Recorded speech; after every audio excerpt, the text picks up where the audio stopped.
Thousand Autumns, is a Meng Xi Shi novel. This is an audiobook made by fans for other fans. Disclaimer. The main couple of the story is made up of two men. If you don't like it, don't listen. Thank you. Remember, subscribe and click the bell to stay updated on all the new releases. Enjoy. Chapter 60. Bona returned with the flock of sheep at sunset. Just like usual, she first drove the sheep to their pen except for the little lamb she was holding in her arms. Instead, she brought it with her as she went knocking on Shen Qiao's room. Shen Qiao soon came to open the door. After he saw Bona, he greeted her smilingly, "You're back." He turned his body sideways, but Bona, fearing that Wushi would lose his mind again like yesterday, did not go in. She only stuck her head into the room and looked around. But that person merely sat on his bed and quietly stared at her.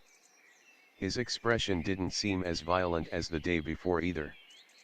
Bona asked, "Has he fully recovered yet?" Shen Qiao shook his head, forcing a smile. "I'm afraid he's worse." Bona let out a sound of surprise and was all the more afraid of entering. Shen Qiao didn't know how to explain the complex situation happening with Wushi. He could only try to summarize it in a few words: he was hit on the head, and is now sometimes sober and sometimes not. Most of the time he's not. "Is he sober now?" Bona asked. She looked at Wushi curiously, and the latter looked back at her. His emotionless black eyes somewhat made her shiver.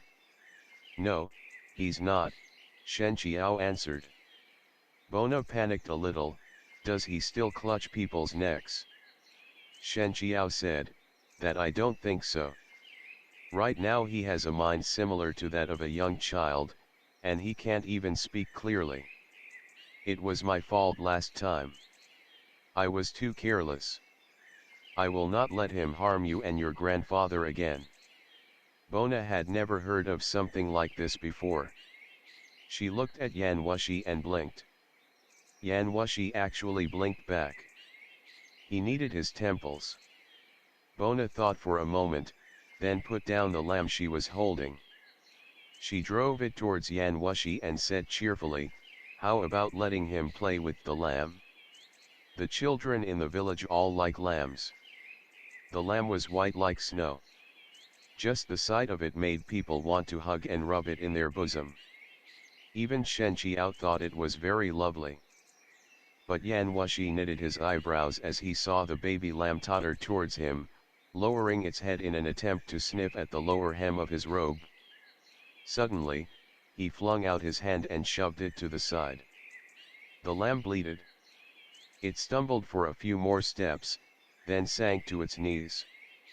Bona, who was now too worried to think about her fear of Wushi, hurried over and picked up the lamb.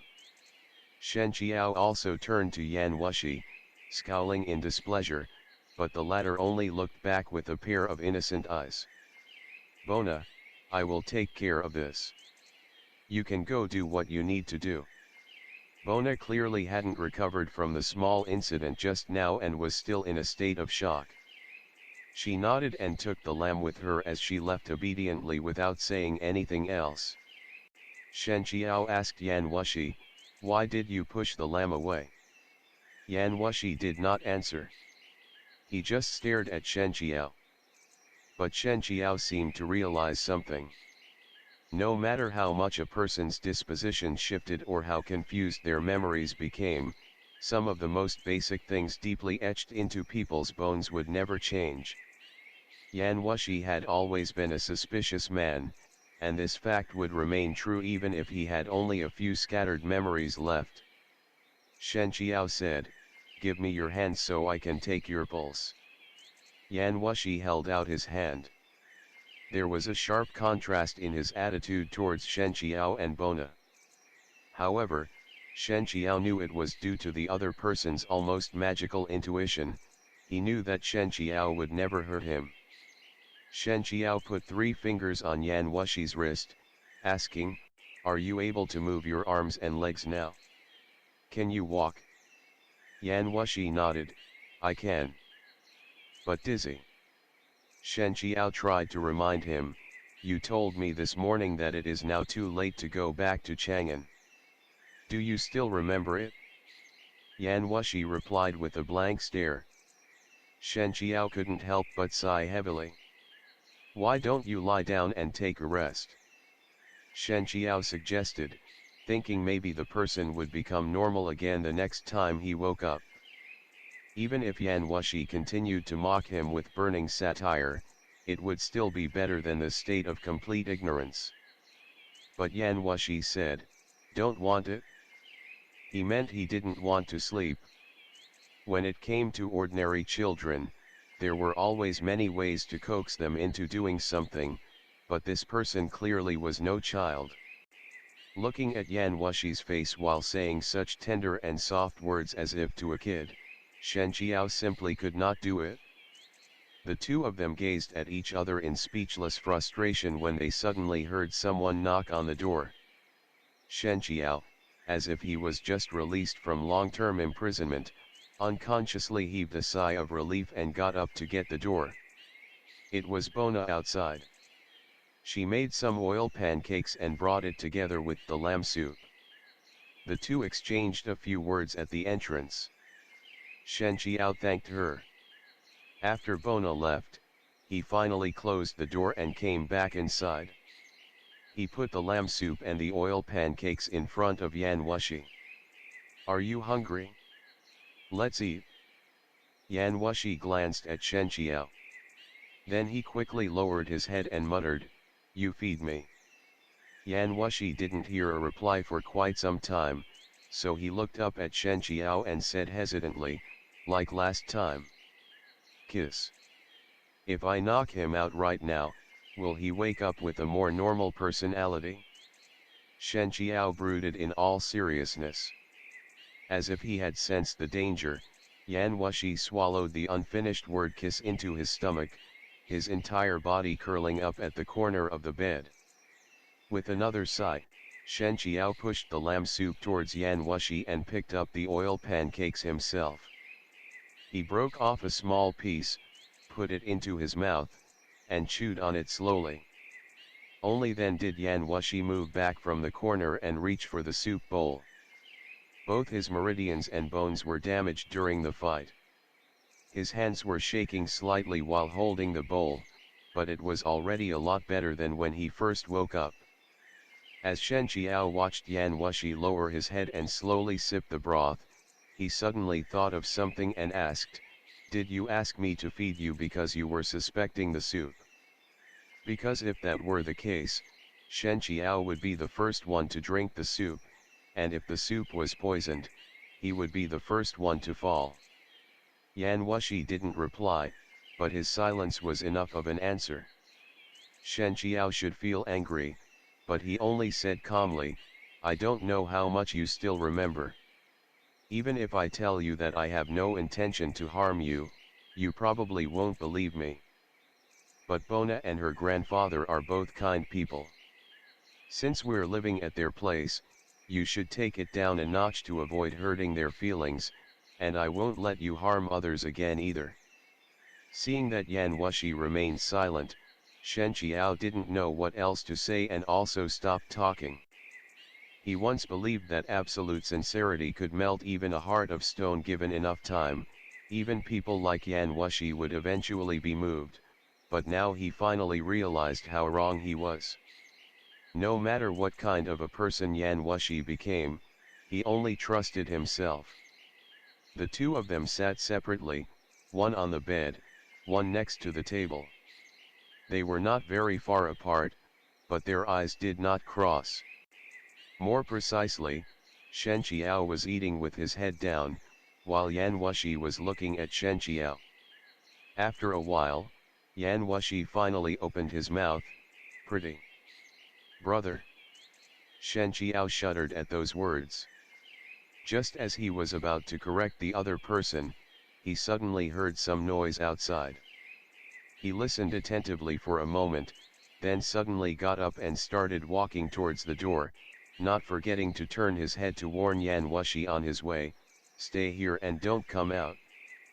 On the other side, Bona also heard the noise. She didn't think much about it and thought her grandfather had come back, so she cheered and ran out to greet him. As soon as she opened the gate, she saw a small troop approaching at full gallop, raising a cloud of dust behind them. Her grandpa was not among them. Bona immediately remembered that Shen Qiao and his friend were still here. Suspecting that these people were coming after them, she closed the gate at once and turned around to tell Shen Qiao. However, the other party was even faster than her. He reined up and dismounted the horse, then strode up to the gate and kicked it open at once. Everything was done so smoothly that it left Bona no time to react. Bona let out a sound of surprise. The impact created by the door kicking pushed her several steps back. She staggered and almost fell on the ground. But a hand reached out and held her retreating body by the waist, stopping her from falling back further. Shen Qiao moved his hand away as soon as he helped her stable herself. He turned to those people and asked, "Who are you?" A person from the back of the group dismounted his horse. He walked up to them, pulled down the kerchief covering his face, and cupped his hands at Shen Qiao. "Sorry that my men's rudeness startled this young lady. There were too many people back then at the inn, and we didn't get a chance to talk much, so I came here looking for you. How have you been doing recently, Daoist priest Shen?" Every man deserved a fresh appraisal every now and then. His speech was polite and refined, and even his smile brimmed with confidence. One could tell with a glance that he must be used to being in a high-ranking position and living in a favorable environment. He was no longer that past Chen Gong who was illiterate and rough-tempered, yet also attentive. There were also some familiar faces among the people Chen Gong had brought with him. Shen Qiao recognized a couple, and Murong Qin, the head of the Murong family in country of Qi, was one of them. He was there that night when experts from all places gathered at the Beyond Cloud Monastery to fight for the goods escorted by the Six Harmonies Association. As time passed by, things changed. Seeing this martial expert who worked for the imperial court of Qi now become one of Chen Gong's subordinates, one couldn't help but sigh at the unpredictableness of fate. Shen Qiao withdrew his eyes from Murong Qin, Tuaboliang, and the others. He looked at Chen Gong and asked in a deep voice, "This village is distant and out of the way, and yet County Duke Chen was still able to find your way here. May I ask from where did you hear my whereabouts?" Chen Gong glanced at Bona and smiled, "I met an old man. He must be this young lady's grandfather, I assume." Bona was alarmed yet still somewhat confused, but Shen Qiao's expression changed slightly as soon as he heard it. "Whatever you have come here for, make it between us only. There's no need to pull others into it." Chen Gong, on the contrary, comforted him, "Don't be so nervous. I just wanted to ask him where you were. Since I got the answer already, I won't do anything to him. The wind is pretty strong out here, not the best place for conversations. Are you not going to invite me in?" When Bona heard that her grandfather was captured, she almost collapsed. Shen Qiao stretched out a hand to help her. After a brief moment of silence, he said, "Please come in." Murong Qin and the others were going to follow behind, but Chen Gong stopped them. "Daoist priest Shen is a man of honor. He won't do anything to me. You can wait outside." As the number one martial expert of the imperial court of Qi, Murong Qin assumed such arrogance that night in the Beyond Cloud Monastery.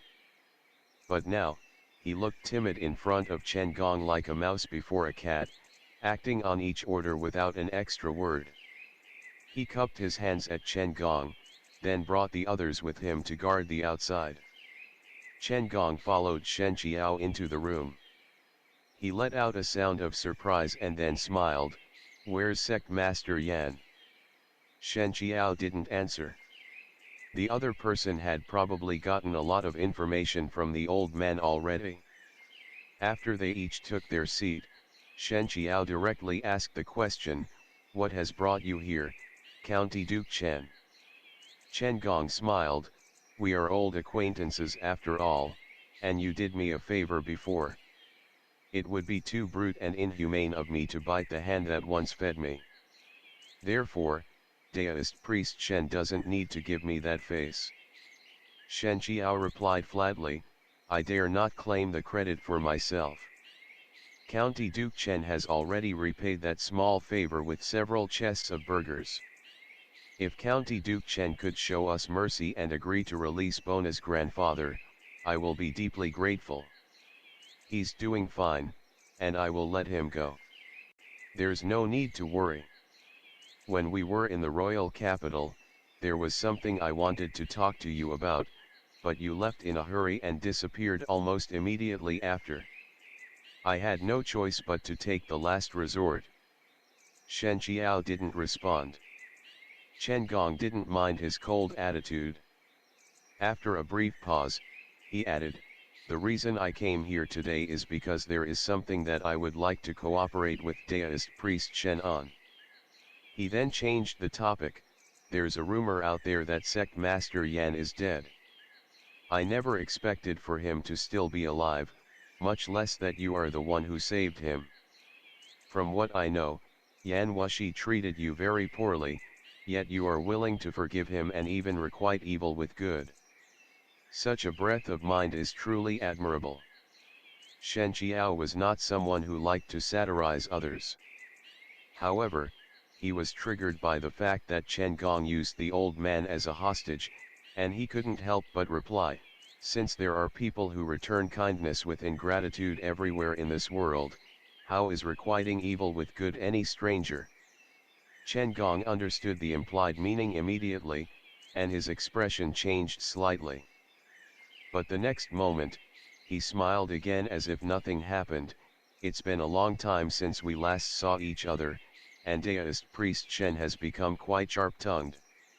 I wonder what those martial experts who ambushed Yan Wushi would do if they knew he was still alive.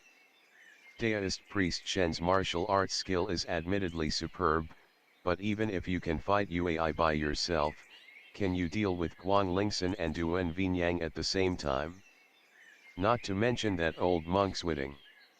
Is making such a speech the so-called cooperation County Duke Chen was referring to?" Chen Gong said, "Of course not. Has Daoist priest Shen ever heard about Ruoqiang?" "Ruoqiang?" Shen Qiao repeated it twice in his mind. It sounded like a person's name. He shook his head.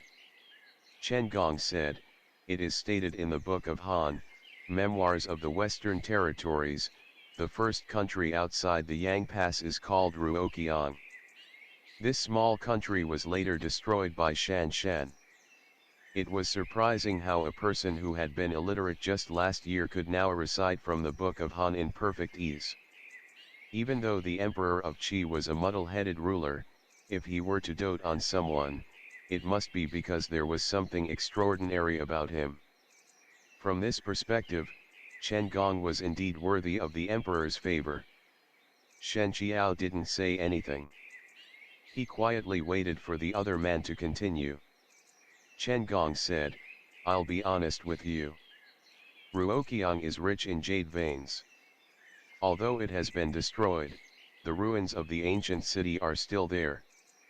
It used to produce in abundance a kind of chalcedony that isn't seen anywhere else, and I want to find it. As for why I want to collaborate with you, for me, your martial arts skill can be a great help, while for you, there's another thing that grows around the chalcedony called jade cistinc. It can reconnect fractured bones and muscles and is an amazing remedy for internal injuries. I think Sect Master Yan will need it." After he finished, he waited for Shen Qiao to respond in silence. The room was quiet, except for the occasional sobbing from Bona, whose eyes were red-rimmed from crying. After a long time, Shen Qiao finally said, "You're afraid that I will refuse to go with you, so you're keeping Bona's grandfather somewhere else and using him to threaten me." Chen Gong admitted, "That's right. I don't know why you saved Yan Wushi. Since he treated you poorly in the past, I'm not sure if you are willing to put yourself at risk for his sake. But from what I know, you're not the kind of person who can just sit idly and watch innocent people get implicated because of you." Shen Qiao said flatly, "Thank you for knowing me so well." "So, Daoist priest Shen has agreed. Do I have any other choice?" Chen Gong smiled, "Well, you don't. Relax. That old man is fine. I'll let him go after we come back. You release him first, and I'll go with you." Chen Gong shook his head and smiled, "That's not possible.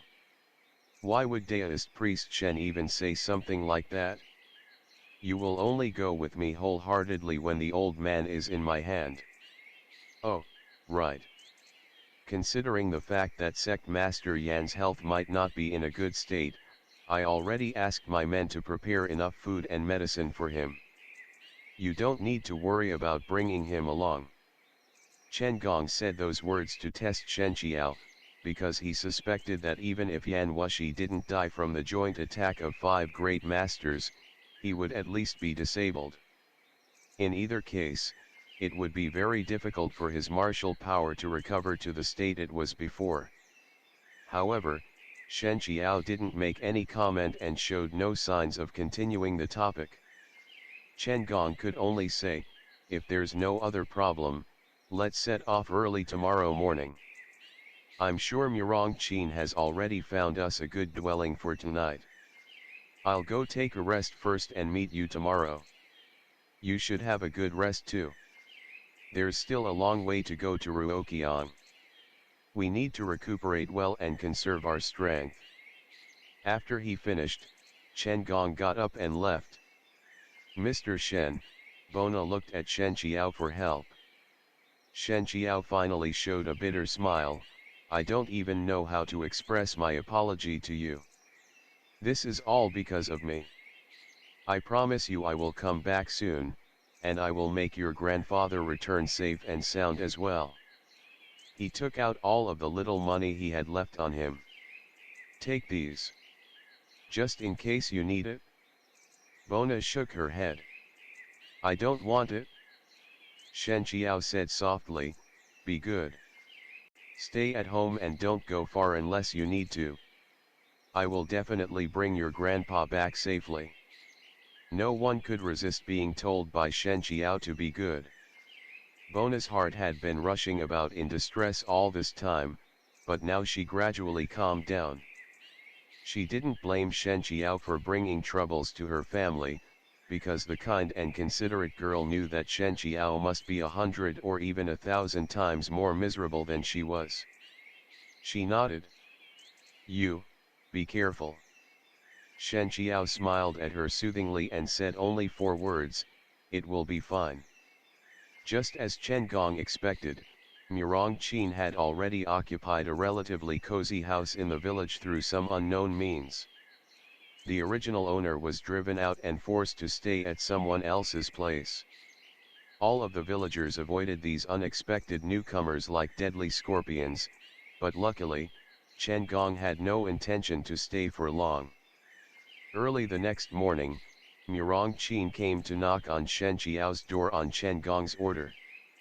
After the 3rd knock, the door was opened from the inside, and Shen Qiao stepped out with Yan Wushi. It had been a while since the latter last got up and walked on the ground. His limbs were still quite stiff, plus he was also seriously injured internally and every step he took would stir the wounds. He walked very slowly. On that night in the Beyond Cloud Monastery, Yan Wushi descended out of the blue and completely destroyed the strategy of the Vermilion Yang. Even Murong Qin and the others were greatly humiliated by his venomous slander. At the moment, seeing that the once formidable sect master had lost his power, his face pale and his body eaten up by disease, Murong Qin couldn't help but delight in the other's misfortunes. He sneered, "I'm sure sect master Yan still remembers the old friends from the Beyond Cloud Monastery. You don't look so well, do you?" Murong Qin couldn't care any less about Yan Wushi, who was now a public enemy to the whole world. Every political and martial force could not wait to kill him. The other person's face remained impassive. Even his eyes looked like they had just been soaked in well water, the iciness within them could pierce right through people's bones. Somehow, being stared at by such a pair of eyes, Murong Qin was unable to spit out more of the unpleasant words he had prepared. Chen Gong walked over slowly and gracefully, followed by quite a number of people. He now seemed like a man with great bearing. He was no longer that helpless young boy who was oppressed by his stepmother and ran away from home in resentment. Environments could change a man's manners, and cultivation could change a man's inner qualities. When a person's status and position changed, it would naturally affect their temperament as well. Daoist priest Shen, are we ready to go? Shen Qiao nodded. Chen Gong said, we'll ride on horses first. There's a small town right before we enter the desert, and we will switch our mount there. He looked so relaxed and carefree, not at all worried that Shen Qiao would suddenly turn hostile and take his words back. Because although Bona's grandfather was still in his hand, even if Shen Qiao took Chen Gong as a hostage, they would still be outnumbered. In fact, Chen Gong's men could just grab a random villager as a hostage and Shen Qiao would have no way around it. Shen Qiao also understood this very well, so he did not act rashly. What do you need the Chalcedony for? Chen Gong laughed. I thought you would ask me about it yesterday, but you waited until now. The Chalcedony is extremely important to me, but the ruins have been deserted for many years. I don't know what kind of dangers we will face on this trip. More people is more strength. I wasn't going to choose you at first, but the show you put up in the royal capital gave me a lot of confidence. With Daoist priest Shen joining us, we will be twice as powerful. Shen Qiao said no more. Seeing that the other person led over 2 horses, he said, I will share one with him. Chen Gong glanced at Yan Wushi, asking, what kind of injury did sect master Yan suffer? He looks a bit stupid. Can't he even recognize people anymore? Yan Wushi replied coldly, I still recognize you. I just don't feel like saying nonsense. Do you think playing up to Gao Wei is enough to make you a top dog? In my eyes, you are still just a nobody. Chen Gong's face changed slightly, but he reached out and stopped Tuobo Liang behind him from drawing his sword. Sect Master Yan is a true hero, using brave words even when you have fallen into dire straits. I hope you can still make such a speech when the Tuja people and the Buddhist sects know you're still alive. Yan Wushi sneered, did Gao Wei only teach you how to work your mouth on his bed? If you are not convinced, feel free to show me what you've got. Chen Gong frowned. He was a little uncertain and thought it might be that the information he got was wrong. Could it be that Yan Wushi not only survived but wasn't even injured at all, and that the 5 masters were all tricked by him? He knew this was extremely unlikely, but even the strangest things seemed rational and expected when they were related to an evil troublemaker like Yan Wushi. Not to mention Chen Gong, even Murong Qin and Tuobo Liang were not without fear. Just like how bigger trees had larger shadows, the greater a person's fame was, the more protection it provided. The sect master of the cleansing moon sect's mere existence by just standing there was enough to make everyone question themselves. As the old saying stated, only evil people were capable of tormenting other evildoers. Shen Qiao could never achieve this no matter how strong he was. Chen Gong didn't waste too much time. With a single wave, everyone got on their horses and was ready to set off. Shen Qiao let Yan Wushi get on the horse first, while he himself sat in front of the other person to steer the horse. A dozen or so horses slowly trotted on the road. Wind and sand covered their voices, and it became all the more difficult to talk, because as soon as they opened their mouth, they could taste sand. No one liked eating sand, so they all nuzzled their chins into their breasts and only communicated with hand gestures. Yan Wushi tightly wrapped his arms around Shen Qiao's waist from behind, his chest right up against Shen Qiao's back. He moved his mouth next to Shen Qiao's ears and said softly, "Ah Qiao, are you satisfied with how I handled it?" As soon as Shen Qiao heard that gentle tone, he knew it wasn't the normal Yan Wushi. He noticed that he had been sighing more often these days than ever before. "Is it yelling?" Yan Wushi was a little surprised. "How do you know that my old name is yelling?" Shen Qiao found himself speechless. End of the chapter. Stay tuned for more BL.